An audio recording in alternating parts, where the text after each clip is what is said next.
Well, There you go. there we go. So we're recording this meeting. It's not really a meeting, it's a fun The get tasting together. adventure and get together, but it is being recorded. Um, and we're just going to have some casual conversation. You're welcome to ask questions as we go along. I'm going to wait a few more minutes and say that all over again. But how's Mike? You're going to have to unmute. But how's Oregon?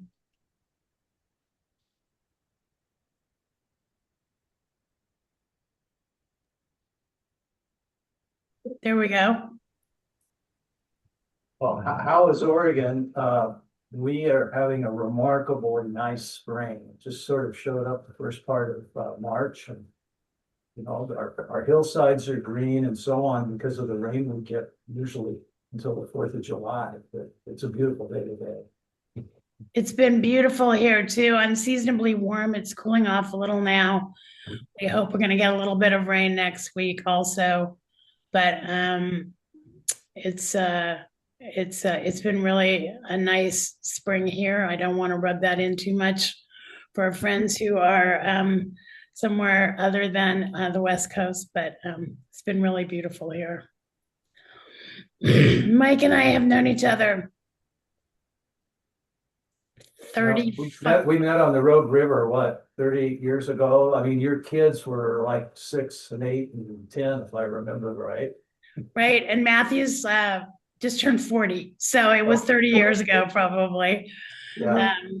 And so we've known each other a long time, and they come visit us at the winery. And it's really great to have friends all over the country who enjoy us and enjoy Alexander Valley Vineyards. So It's unfortunate that I'm not clever enough on the computer, or I could show a picture of our sommelier on that trip. Lady named Katie in a swimming suit, cooling the wine at the end of the day. No. I don't want a 30-year-old picture of me in a swimming suit. That's really not necessary, but thank you so much. Okay, moderator, you got almost everybody in who you have see coming? We do. We're getting more people coming in, but I'm admitting them. So go ahead. And we've got a few that have opened CYRUS. Really? Yes. I haven't opened CYRUS yet. We invited them to open their wine and they have taken us up on it. Okay, well, I'm going to open mine in a few minutes after I've talked a little bit about CYRUS, which is our focus today. So to start again, this is Uncorked at Home with Alexander Valley Vineyards. We hope this to be an event once a month. I really like Thursday evening at 5 o'clock. I think it's a good time for us to meet.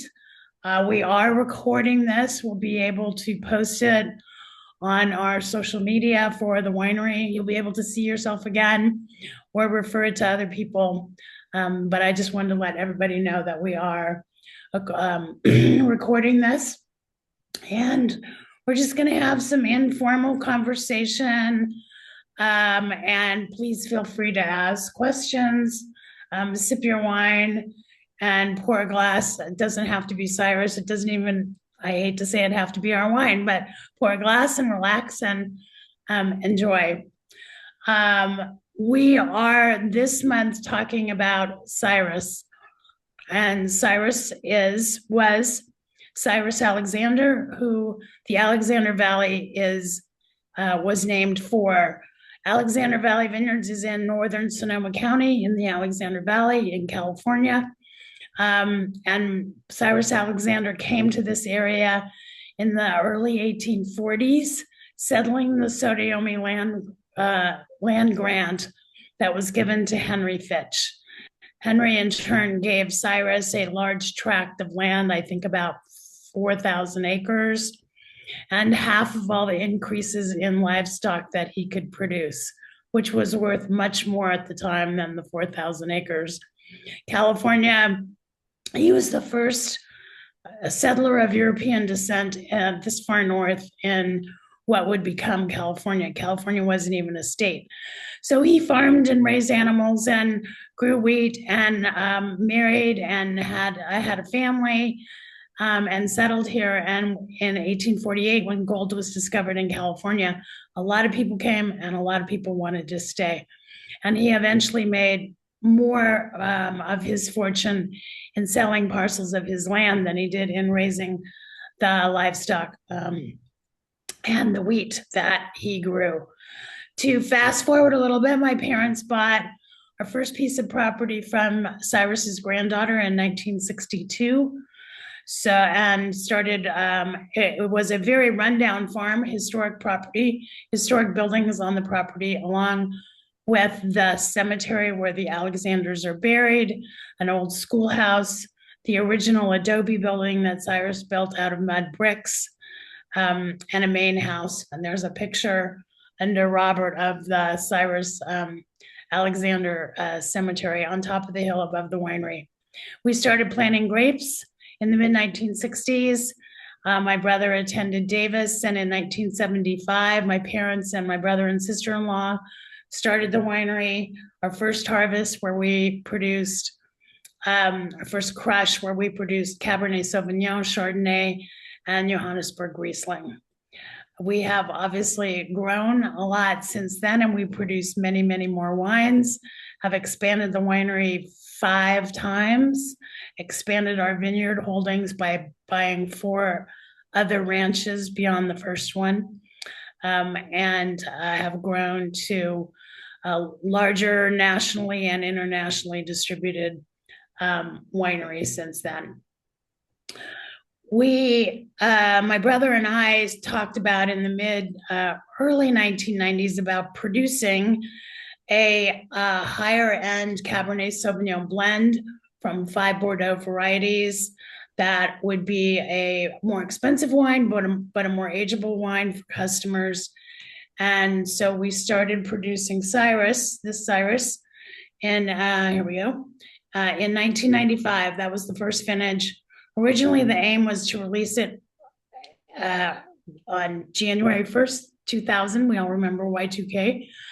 We released it a little bit earlier than that, but in general, the wines are held for about 4 years before being released. And we just released the latest vintage of CYRUS. Harry, what vintage did we just release? The 22. 22 CYRUS.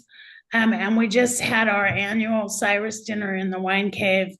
We hold it every year in March, near Cyrus Alexander's birthday of March 15th, and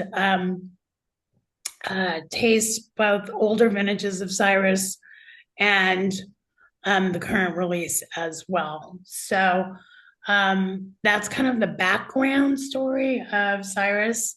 It is in national distribution, but you can also order it directly from the winery. It's a $75 bottle retail. And we have the current vintage for sale. We also have 3 bottle packs of 15, 16, and 17 available as well on our website, which is avvwine.com, www.avvwine.com. Is that right? 15, 16, 17, Harry? Yes. That's the current vertical. Great. Those are older. They're going to be a little more expensive. So let's see. Well, I think Katie, that, yes. speaking of older wines, some of the questions that we got prior to this, one of them was, how do you open them? Because the corks can fall apart. Well, very carefully. Of Yeah. course, to go back a step, let's make sure you're storing your wines on their sides in a not hot place, something that's relatively cool and relatively quiet, which we do. I have a wine cellar that's basically a basement underneath a workshop. Nothing fancy, but great temperature, and you want to keep them not only cool, but at a kind of constant temperature. So I'm going to open this bottle because I use what is known in the trade as an osso, which is a pronged cork puller. And that I find a lot of older bottles, the corks get kind of crumbly, and a pronged cork puller can help you avoid getting a lot of cork in your bottle of wine. You can, of course, decant them. You can use a funnel. Do I have a funnel here? I have a funnel here. You can use a funnel that has, a bottom to it with little teeny holes in it. That'll help funnel out any sediment. I don't really have a problem with sediment, but I'm going to go ahead and open this bottle of CYRUS. And in the meantime, maybe if anyone has any questions, they could go ahead and ask in the chat or live. Andy Steinkamp is on here. Hi, Andy. Good to see you. See you at Easter. Hi, Katie. Hi. Oh, and Andrea too. Gosh, you're both on here. My goodness. Yeah, we're both on. Okay. So this, I'm using just a foil cutter. Probably too high. Is that too high, Harry? Very good. You're good. All right. I can't tell what you can see and what I can see. Cutting off the foil. It's got a nice clean cork. There's no leakage around it. There's no coloring. Now, on an older bottle, the cork might have a little color on it. And if you're opening something that's 20 years old, and I kind of recommend anything 10 years old or older to use one of these pronged cork pullers. It's pretty straightforward. One prong is longer than the other prong. Put in the long side, push it down a little, put in the short side, rock it back and forth. And then very gently pull it out of the bottle. Now, I don't think this cork would have disintegrated on me, but it's really irritating when that happens.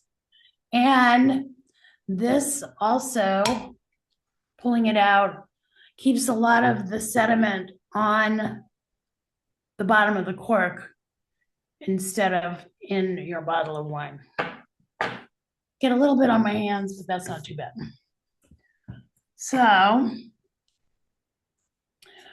we're going to try this 17. And one of the questions we also get asked a lot is, why don't you put Alexander Valley Vineyards on the front label? And we don't. I really like this clean style of label.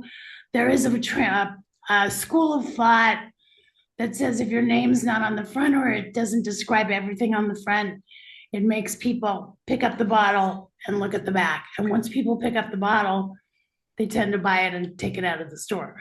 So the back has more information, always has the blend on it, exactly what wines went in, these 5 varieties, and the vintage, and a little history of Mr. Alexander, a little mention of our winemaker, Kevin Hall, who's been making this wine since he started with us and started as winemaker in 1999, and other information as well. You can always find lots of information on our website about every vintage, history, past vintages, and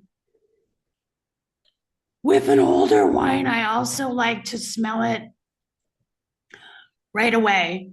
This wine, not so much, but if you're older, opening a 25-year-old, I opened a 2006 CYRUS for a dinner a couple weeks ago. And for something that old, I like to smell it right away because sometimes the aroma will tend to dissipate as it's sitting in the glass. It will change and it might get better, but I like to know exactly what I'm dealing with when I first open the wine, so I smell it right away. And it smells very good. Harry, you want to talk a little bit about foods that you might pair with this? Yeah, the question I get asked often is not necessarily for a specific recipe, but just general questions like what kind of food goes with CYRUS or goes with the estate Cabernet or the Syrah. and they're kind of more broadly based questions, but I think the simplest answer for Cyrus is foods that tend to be richer and have a little bit more fat to them, as well as foods that are, I guess, sort of layered, because the aromas and flavors in Cyrus are multi-layered, and so it works well with things like ossobuco, short ribs, any sort of stew type thing does really well with it. Um, my personal favorites, we did a recipe contest several years ago with Cyrus, and someone submitted an ossobuco recipe that was phenomenal. I also really like, there's a flourless chocolate torte that our assistant winemaker came up with. And then I also have a ribeye steak recipe with compound butter that is also really, really good. But if you go to the website, you can look up by wine. We have all kinds of pairing recipes to go with all the various wines. But when it comes to Cyrus, those sort of richer, heartier foods tend to do best. My preferred options. Yeah, I know some of you have had some, it seems from the chat room that some of you have had some of these before. Peter, I'm opening the 2017 Cyrus. The 2022 is the one we've just released. And just a little bit about the winemaking style. So these 5 grape varieties all ripen at different times. They all have different aspects to them. And our winemaker brings them in and ferments them all separately and then barrel ages them separately for about a year. He then makes his blends of Cyrus and our other varietal wines, and we'll take what he chooses for the Cyrus blend and put that into separate, mostly new French oak barrels for 2 years. So the blend is made, and then the wine is barreled down for another around 2 years. It's not always exact, but around that amount of time. And then the wine is racked out of barrels and bottled and bottle aged another up to a year, depending on the particular vintage. So that could change. Is that correct, Harry? Is that about what we're doing? Yeah, generally. I mean, there's some fluctuation a little bit there depending on timing, what we need to bottle in what order here at the winery, but generally that's the broad picture. Yeah. Got it.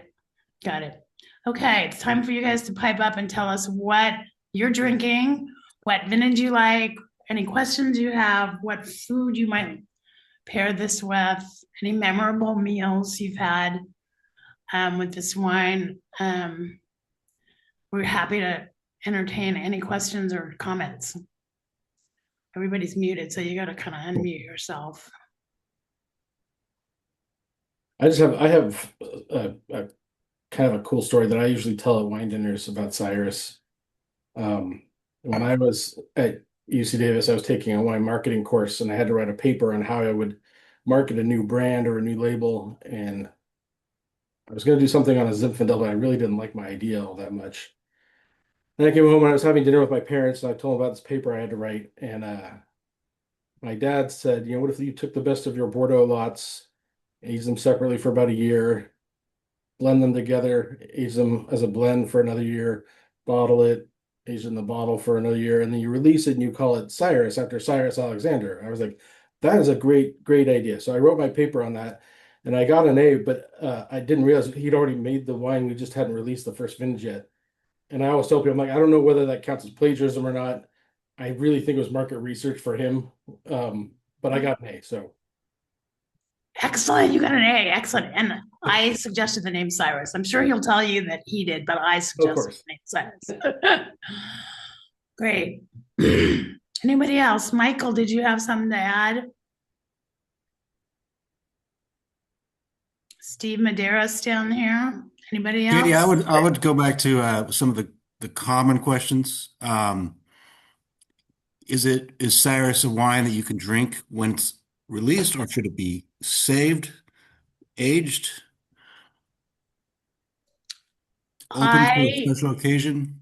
I I feel that aging it, since we just released the 2022, I mean, you can drink them now. They just get better and better. I feel like at least 5 years in the bottle is great on these wines, but they are really also made to last for decades.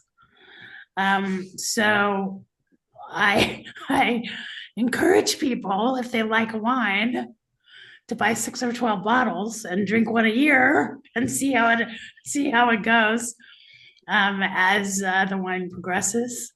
And I think it's a really good learning tool. If there's a red wine that you like, to buy more than 1 or 2 bottles and taste it as it goes along, because that's how you learn about how wines age and what different aspects of the wine make it more ageable. Our winemaker is looking for a balance of the tannin, the fruit in these 5 varieties, the oak, the alcohol, and the acid.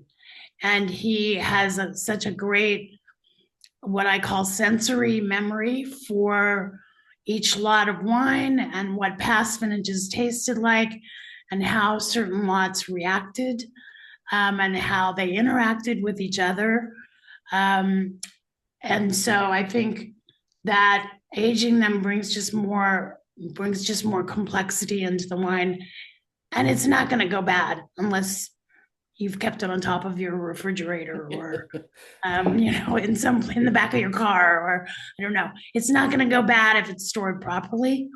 It's just going to get more and more interesting and more fun to pull out an old bottle for people who come to visit, or just for yourself on a Thursday night at 5 o'clock. Yeah, hi, this is Steve. Along those lines, I got an idea. I'm not sure if it was from Harry or Robert or Andy, but we have sort of a tradition now where our son was born in 2012, so we have a 2012 Magnum of CYRUS that stored away to give to him when he's 21. So looking forward to trying that. That's a great tradition, and I've given those magnums. I have magnums for my kids. I've given magnums to friends for their kids' birth. They will last and last and last. Anything in a larger bottle is going to last longer than in a 750 milliliter. And we do have some magnums available on our website. There, a lot of wineries release their magnums. I know a few that release their magnums 5 or 10 years after they release the current vintage, and that makes it hard for me to remember to go back and get them. But to be able to buy magnums is kind of fun, and it's kind of nice. It's fun to open a big bottle at a dinner, or at an event. I would add that if you're ever looking for a particular wine or particular vintage, not everything is always listed on our website.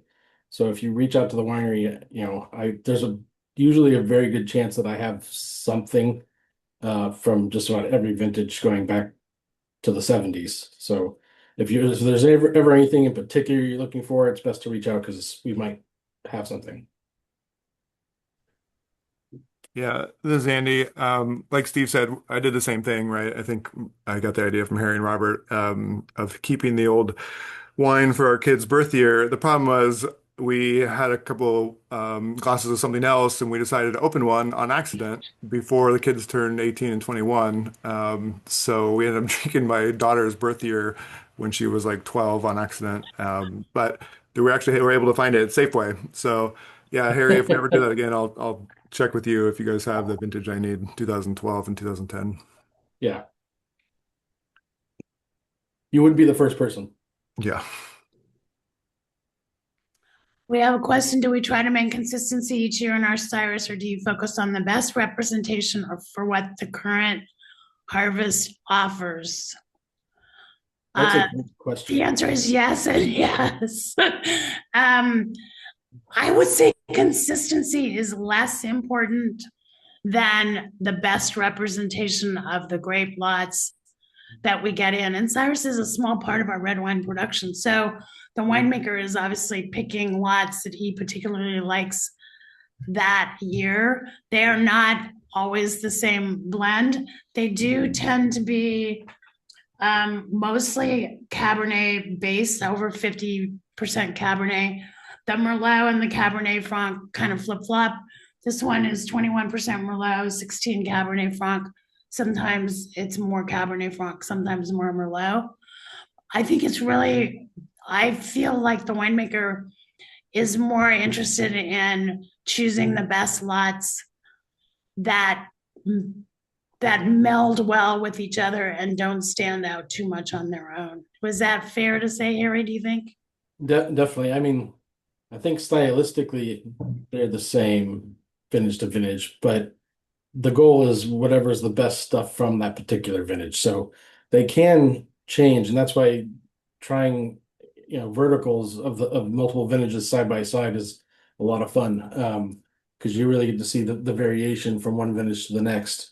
I did a great dinner in Sarasota, Florida, where we did 2 vintages with each course of the dinner. At the end of the dinner, I said, so who liked the 2015 the best and who liked the 2018 the best? And at the end, there was no consensus whatsoever, which is exactly what we're going for.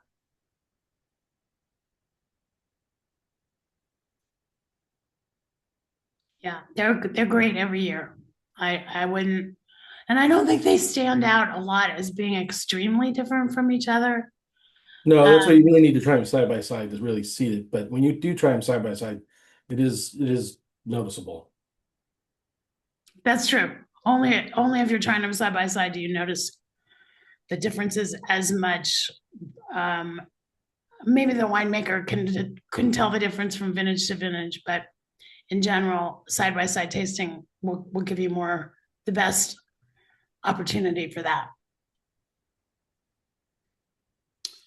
Great. Any great food pairings anybody has? Memorable meals, memorable trips? You can always come to Alexander Valley Vineyards and walk up a small short hill and visit Cyrus and his wife and family members. And Fred.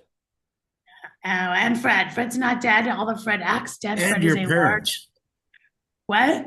And your parents. And my parents, but I wasn't going to get into everybody who's up there, but Fred is a large tortoise who in the summer likes to live up in the cemetery under the shady hundreds of year old oak tree. It's not as creepy as it sounds. It's a nice little stroll above the tasting room. I would also say our tasting room is open every day from 10 to 5. And we have cave tours twice a day. We have over 48,000 square feet of underground barrel storage in caves. And that alone is lots of fun to see and walk through. It's very impressive when you see it. We do those tours for free twice a day at 12 and 2:30. But we have lots of tasting opportunities in our tasting room. Don't need an appointment. And we're very user friendly. All right, Harry, what did you talk a little bit about the recipes that you liked? Yeah, I mean, I went over, like I said, my favorite was probably the ossobuco recipe, the ribeye steak recipe, the flowers chocolate torte. Those are probably my top 3. Penny asked me to give her a list of sort of my top 3, but there's a whole lot of really great ones, especially for Cyrus. It's when it comes to doing wine pairings for the wines, I think Cyrus is the most fun one to work with because there's so many layers to the wine. There's a lot of different things you can do with it. But yeah, if you like cooking like I do, we have some great recipes online. It's a whole different wine. I just submitted a recipe for our Wine Club Reserve yesterday. So a lot of the recipes you find on our website are done by Katie, by myself, by our staff. And if we have wines that are left over, our chef fills those in as well. We have a few that are done by sort of guest chefs from wine dinners that we've done in the past. But there's a lot of great options of stuff to look for if you like food and wine pairings. There's some cool stuff on there. We do have 3 wine clubs. There's something shipped Every month we have an estate club, we have a Cabernet club, we have a reserve club, lots of options if you like to get wines delivered to you kind of automatically. The Cabernet and Reserve Club are only shipped twice a year, and they are Cabernet varieties, including Cabernet Franc and this wine.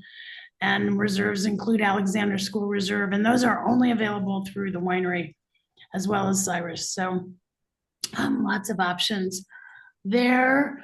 I think our time is just about up. It's almost 5:30, but I'm happy to answer any other questions, or you can reach us at info@avvwine.com and ask questions of any of us.